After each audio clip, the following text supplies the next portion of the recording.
Bulldozer आए हमें उसी में दफन कर दें, हम उसमें दबने के लिए तैयार हैं। जब जब जौहर विश्वविद्यालय के एडमिशन के टाइम का पीक लेवल होता है, उस टाइम पर इस तरीके की अफवाह फैलाई दी जाती है। जौहर विश्वविद्यालय की इमारतों का नहीं, हम हजारों बच्चों के मुस्तकबिल का जो ध्वस्तीकरण का आदेश दिया है वो तत्कालीन रूप से मोहम्मद अली जौहर यूनिवर्सिटी है जो कि रामपुर में है, जिसका नाम आजम खान से जुड़ा हुआ है। लेकिन आरडीए रामपुर डेवलपमेंट अथॉरिटी ने इस पर नोटिस देते हुए 38 इमारतों को गिराने का आदेश दिया है। अब आइए यहाँ के छात्र जो है, मैं एक बात कहना चाहूँगा कि यहाँ जो छात्र धरने पे बैठे हैं, ये कोई ईंटा पत्थर का मामला नहीं है, मामला बच्चों के भविष्य का है। अगर बच्चों के भविष्य के साथ ऐसा खिलवाड़ होगा, शिक्षा के मंदिर को ऐसे तोड़ा जाएगा, तोड़ने का आदेश दिया जाएगा, तो फिर भविष्य कहाँ जाएगा छात्रों का। यहाँ पे मौजूद आप भीड़ देख सकते हैं कि कितनी भीड़ है, कितने बड़ी संख्या में लोग यहाँ प्रोटेस्ट कर रहे हैं, अपनी मांगों को रख रहे हैं। हम यहाँ पे एक एक करके युवाओं से बात करेंगे कि आखिर उनकी मांगें क्या हैं। आप लोग देख सकते हैं छात्र छात्राएं और कुछ वरिष्ठ जन भी धरने पर बैठे हुए हैं। क्या मांगे हैं आपकी? बच्चों से पूछे बच्चे। हाँ बच्चे, क्या मांगे हैं आपकी? देखिए, मेरा नाम मोहम्मद इमरान है, मैं जौहर विश्वविद्यालय से लॉ का स्टूडेंट हूँ। आज हमारे अनिश्चितकालीन धरने को 5वां दिन है, जिसमें हमारी कुछ प्रमुख मांगें हैं। जिसमें सबसे पहली मांग हमारी ये है, जो जौहर प्रशासन ने जौहर विश्वविद्यालय के ध्वस्तीकरण का आदेश दिया है, जौहर विश्वविद्यालय की इमारतों का नहीं, हम हजारों बच्चों के मुस्तकबिल का जो ध्वस्तीकरण का आदेश दिया है वो तत्कालीन रूप से निरस्त किया जाए। दूसरी मांग हमारी ये थी, 15 दिन का जब हमें टाइम दिया गया था तो यहाँ काउंसलर क्यों बिठाए गए थे, यहाँ काउंसलिंग सेंटर क्यों बिठाए गए थे, और वो भी ऐसे कॉलेजों के काउंसलिंग सेंटर जिनके खुद के बच्चे उनके खिलाफ धरने पे बैठे हैं, जिनसे अपने बच्चों का मुस्तकबिल नहीं बन रहा, तो हमारा क्या मुस्तकबिल हम बनाएंगे। प्रशासन ने वो मांग सुनी, काउंसलिंग सेंटर हटे। तीसरी मांग हमारी ये थी, जब भी एडमिशन का सिलसिला शुरू होता है, एडमिशन शुरू होते हैं, ये इंक्वायरियाँ शुरू हो जाती हैं कॉलेज में, बच्चों का उत्पीड़न शुरू हो जाता है, जिससे जो बाहर के छात्र आते हैं वो डरते हैं, यहाँ एडमिशन नहीं ले पाते। मैं आपके चैनल से एक अपील भी कर सकता हूँ, ज़िले के, प्रदेश के, बाकी देश के, विदेश के सभी छात्रों से मेरा अनुरोध है, ज़्यादा से ज़्यादा जौहर विश्वविद्यालय आएँ, यहाँ का वातावरण देखें और कंपैरिजन करें और विश्वविद्यालयों के मुकाबले, और ज़्यादा से ज़्यादा एडमिशन लें और हमें मजबूत करें, जौहर विश्वविद्यालय को मजबूत करें। एक मांग हमारी ये थी, हमारी प्रशासन ने कुछ बिल्डिंग्स सील कर रखी हैं, जिसकी पेनाल्टी कोर्ट ने हमारे पर डाली, जिसकी अदायगी एडमिनिस्ट्रेशन ने कर दी है। अदायगी करने के बाद भी प्रशासन हमारी बिल्डिंगों की सील नहीं खोल रहा है। ये छात्रों का उत्पीड़न है। क्या लगता है आजम खान के नाम से जुड़ा यूनिवर्सिटी है, इसलिए प्रशासन इतनी सख्त नजर आ रही है? देखिए, नाम से जोड़ा जाए तो गलत है। एक के नाम को छोड़कर आप 8000 बच्चों के नसीब को जोड़िए, उनके मुस्तकबिल को जोड़िए, तो ज़्यादा बेहतर रहेगा। क्या लगता है भाजपा सरकार जो है बदला ले रही है? वो आप उनसे पता करिए, ये छात्रों का मामला है, छात्रों का धरना है। यहाँ पर आप विश्वविद्यालय से लेकर छात्रों के धरने से लेकर बात करिए। वो राजनीति है, वो उन्हें करनी दीजिए, हमारा काम नहीं है। हमारा काम कलम चलाना है। हमारी मांगें पूरी करो, हम क्लास में बैठकर अपनी पढ़ाई करेंगे, ना हम यहाँ राजनीति करना है, ना अपनी किसी चीज़ को बढ़ावा देना है। अगर कल का ध्वस्तीकरण के लिए बुलडोजर आता है, प्रशासन आता है, तो अगला कदम आपका क्या होगा? देखिए, पहली बात तो न्यायपालिका पर हमें पूरा भरोसा है। फिर भी बाई चांस, बहुत आगे की बात मैं आपको बता रहा हूँ, अगर ऐसा होता है, हम सब बच्चे अपनी किताबें कलमें लेकर अपनी क्लासों में बैठ जाएंगे, बुलडोजर आए हमें उसी में दफन कर दें, हम उसमें दबने के लिए तैयार हैं। क्या कहना चाहेंगे आप? मेरा नाम साकिब सैयद है, मैं LLM सेकेंड ईयर का छात्र हूँ। मैं यही कहना चाहता हूँ कि जो हमारी 2 मांगें रह गई हैं वो हमारी जल्द से जल्द पूरी की जाए। यहाँ पर बैठे बैठे हमारी आवाज़ बैठ गई है, पर उन लोगों तक अब तक हमारी आवाज़ नहीं पहुँची। क्या 2 मांगे हैं? 2 मांगे, पहली मांग जो सबसे मेन हमारी मांग है, जो ध्वस्तीकरण के निर्देश दिए गए उसे तुरंत निरस्त किए जाएं। दूसरी मांग, जब जब जौहर विश्वविद्यालय के एडमिशन के टाइम का पीक लेवल होता है, उस टाइम पर इस तरीके की अफवाह फैलाई दी जाती हैं, डर का माहौल बना दिया जाता है कि जिससे बच्चे यहाँ पर एडमिशन नहीं लें। और आपके चैनल के माध्यम से मैं उन सब माँ बापों से अपील करता हूँ कि जौहर विश्वविद्यालय बंद है।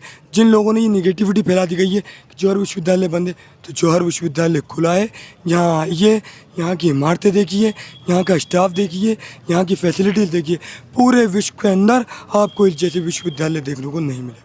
मांगे बहुत सारी हैं कि यूनिवर्सिटी को नहीं तोड़ा जाए, इसको कि बच्चों के भविष्य के लिए खिलवाड़ नहीं किया जाए, इससे शिक्षा का मंदिर है ये, इससे ना तोड़ा जाए। मैं सीतापुर से हूँ। मैं Samajwadi party Mulayam Singh youth brigade का महासचिव हूँ और मैं सीतापुर लखनऊ के पास पड़ता है, मैं वहाँ से चल के आया हूँ।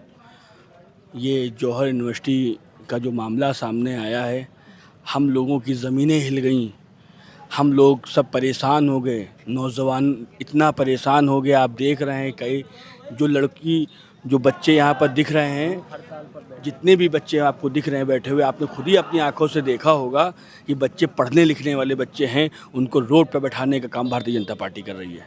ये क्या सही है?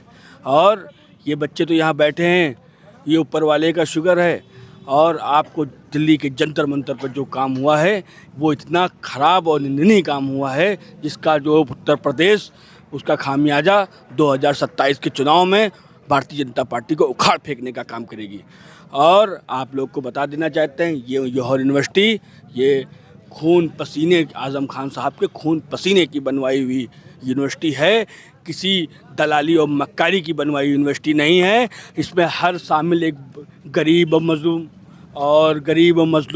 और जितने भी यहाँ के रहसुंदा और एक से एक मसीहा एक ईंट लगाने का काम कर रहे हैं। और इनको भारतीय जनता पार्टी एक शिक्षा के मंदिर को उखाड़ने का काम करने जा रही है, और ये काम हम लोग नहीं करने देंगे।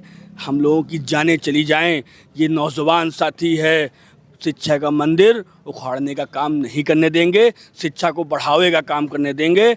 और आप लोग को आपसे बताना चाहता हूँ, आप लोग की नज़र में भारतीय जनता पार्टी अपनी मदहोशी में जी रही है। उसको पता ही नहीं है कौन से नशे में जी रही है कि शिक्षा के मंदिर को उखाड़ने का, क्योंकि उनको शिक्षा मिल जाएगी तो लोग आगे बढ़ जाएंगे।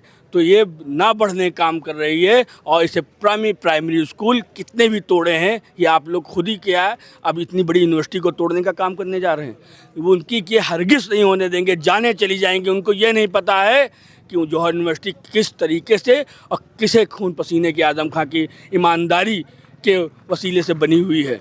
क्या मांग करते हैं सरकार से? हम सरकार से यही मांग करते हैं कि उन्होंने जंतर मंतर का हाल देखा ही है कि लोगों को कितना मारा है, कितनी बदतमीज़ी की है। मैं उनसे चाहता हूं कि जो है इन सब चीज़ों काले कानूनों को वापस लें, ठीक है। और जो पेपर लीक हो रहा है, मैं उस पर भी बात करना चाहता हूं। जो पेपर लीक हो रहा है, ठीक है, उस मंत्री को हटाया जाए। क्या मतलब इतना बड़ा वो मंत्री बन गया कि जो है हज़ारों लाखों लोग वहाँ पर लाठी डंडे, जो बच्चे जिनके बाप भी भाजपा में थे उनके बच्चे प्रोटेस्ट कर रहे हैं। कितनी शर्म की बात है। क्या उन्होंने बताया होगा, क्या समझाया होगा? वही पुलिस वाले जो वहाँ पर लाठी चला रहे हैं, हमारे वहाँ के स्टूडेंट फूल देने का काम कर रहे हैं। ऐसे लोग, समाज में रहने वाले लोग, भारतीय जनता पार्टी उनको डंडे खिलवाने का काम कर रही है। अच्छा, कितने बच्चे होंगे इस यूनिवर्सिटी में, कुछ आपको आइडिया है? कितने बच्चे? ये बच्चे हमको ये 3000 के प्लस हैं और सबका भविष्य खतरे में है। ये भारतीय जनता पार्टी यहाँ से लोग पढ़ के अच्छी पोस्ट पर बैठे हुए भी हैं और इंशाअल्लाह बैठेंगे भी। और जब तक सूरज चांद रहेगा, जौहर यूनिवर्सिटी का नाम रहेगा, कोई इस यूनिवर्सिटी को हटाने वाला पैदा नहीं है। कोई माय का लाल आ नहीं सकता है जो यूनिवर्सिटी पर हटाएगा। तो इन जैसे समाजवादियों के ऊपर पहले हम लोगों को रौंदा जाए, उसके बाद यूनिवर्सिटी पर आँच आने का काम होगा। मगर हमारे साथ में हम नहीं, हमारे पूर्व मुख्यमंत्री अखिलेश यादव जी भी हैं। कल उनको गिरफ्तार कर लिया गया और राहुल गांधी को गिरफ्तार कर लिया गया। ये कहाँ का न्याय है एक शिक्षा मंत्री को इस्तीफा ना देने के लिए कि हम बड़े बड़े पूर्व मुख्यमंत्री जिनके पिताजी गृह मंत्री हुआ करते थे, ठीक है, माननीय नेताजी ने सींचा उस पार्टी को, उनके बेटे को गिरफ्तार करने का काम कर रहे हैं।